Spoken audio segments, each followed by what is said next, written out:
Hello, this is Nolan Hansen for carrying on our ethics oral presentation. I have a smartboard presentation going on behind me, but you won't be able to see the whole thing because it flips the image in the iPad that I'm using to record. So you get to look at something a little better than just me the whole time, but unfortunately it won't make a lot of sense because it'll be backwards. So here we go, Caring by Nolan Hansen for MCAA 530. Caring is defined by Merriam-Webster as feeling or showing concern or kindness to others. Personally, I think it has to do with having compassion and empathy for the community. That community can be the world, can be your city, can be your school, your classroom, your family, the plants and animals around you. That can be your community. Having compassion and empathy for them is helping them to have a better life by you showing that you care for them. Synonyms for caring include attention, mindfulness, unselfishness, lovingness, and yeah, that's it. Caring in the Bible. The Bible, I chose 4 verses. Luke 6:31, it might be my favorite because it talks more about the golden rule, which is, "And as ye would that men should do unto you, do ye to them likewise." That's a King James version.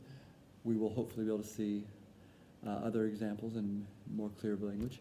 Philippians 2:4 says, "Not looking to your own interests, but each of you to the interests of the others," caring for the people around you as opposed to being so selfish. 1 Thessalonians 5:11, "Therefore encourage one another and build each other up, just as in fact you are doing." And John 13:34, "A new commandment I give unto you, love one another as I have loved you, so you must love one another." These quotes I found that center around caring and being able to build up your community and help people out that are around you. Here's a book quote I got from Maxwell, Ethics 101, "Simply, whatever you want men to do unto you, also do unto them." Part of the golden rule has to do with Maxwell, how he talks about the platinum rule, which evolves into teach others or treat others better than you want them to treat you. And I love the fact that he goes into it, Maxwell goes into his research and finds that Fred Smith found that there is a version of the golden rule in almost every culture on earth. And I think that's just amazing. It shows how powerful this message can be. I found a couple poems for you. Friends make life more beautiful in many different ways, with smiles of warm affection, with words of loving praise, with looks of trust and tenderness, moments of deep sharing, and countless little gestures that remind you someone's caring, with honesty and tactfulness in the things they say and do. Yes, friends make life more beautiful if they're special friends like you." Hopefully, we can get some friends in our lives that help build us up and help us to become more than we would have been without them. And being a friend means that you're able to help out and do things to help other people's lives. Another poem I have for you here is about caring. "Grief and trouble, anxiety and woe, these are the things that are hard to go. But someone cares along the way, so don't despair just for today. Time will ease a troubled mind, there could be peace that you will find. If not today, enjoy yourself a pleasure that may be right there. If you care enough to share a smile, a kind word to others who may be in the same position as you, if we can bring a little cheer to each other, ease all fear, we will feel much more at ease and on life have a new lease." I like this poem, especially because it shows just the little things you do, a smile, a kind word, just being there for somebody who might be in the same position as you have been or you are. Those little things can really change somebody's day. I have been fortunate enough to have caring impact my life. I'm going to share with you a few quick stories. The first one here is changing a life can be as simple as caring for others' needs more than your own needs. So when I was in high school, my parents were going through a divorce. I was on a baseball team that had many first basemen deep. I was a first baseman.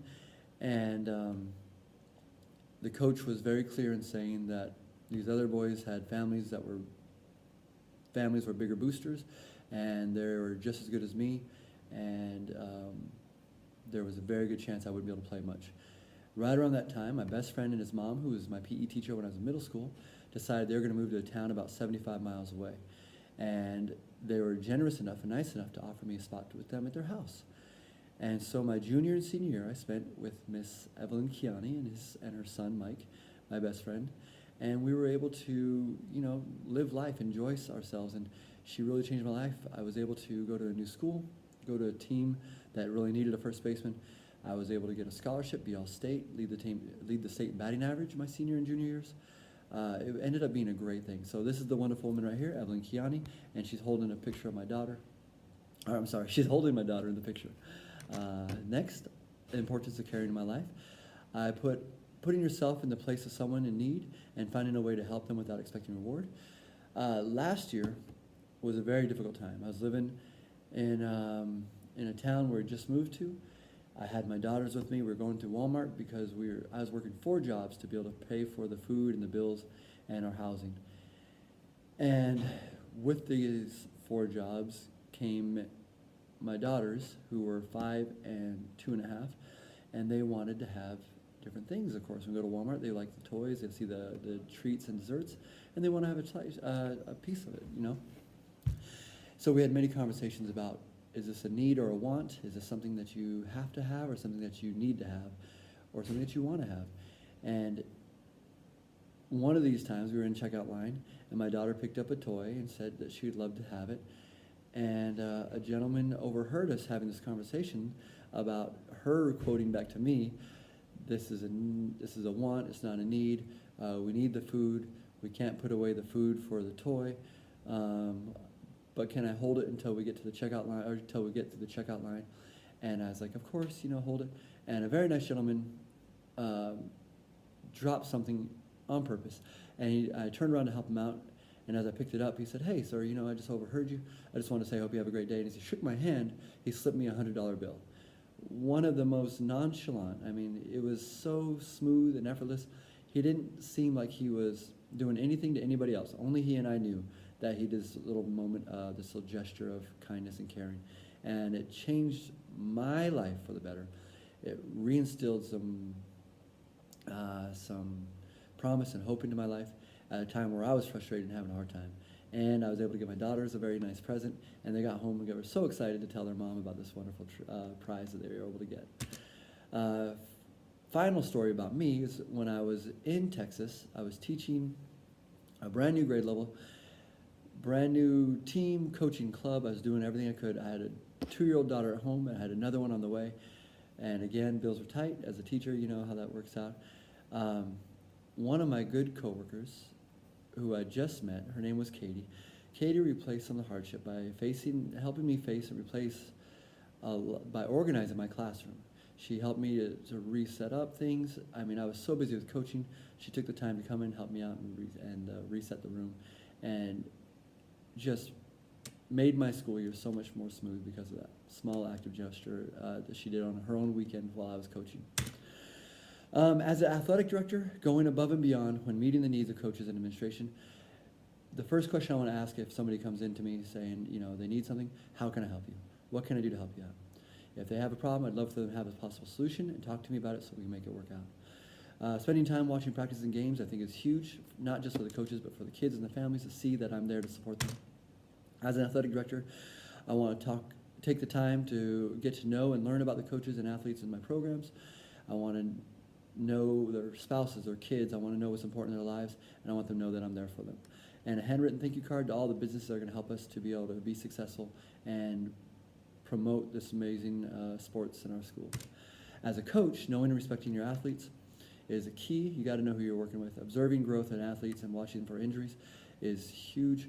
You got to care about the kids and how much help they need while they're growing up, and make sure that they're not trying to play through some injuries that'll make more problems down the road. Next, developing great practices and being knowledgeable about the skills and strategies you're coaching. If it's not engaging, if it's not fun, you're going to not get the same interest you would if you were being able to create those fun things. And supporting athletes in the classroom and on the field. That speaks for itself. You got to be there for the kids. I have a video for you from Thailand. It's a great video. It'll be real quick and easy. There are my references and my link. Thank you so much for taking the time to watch this. I hope you have a great day.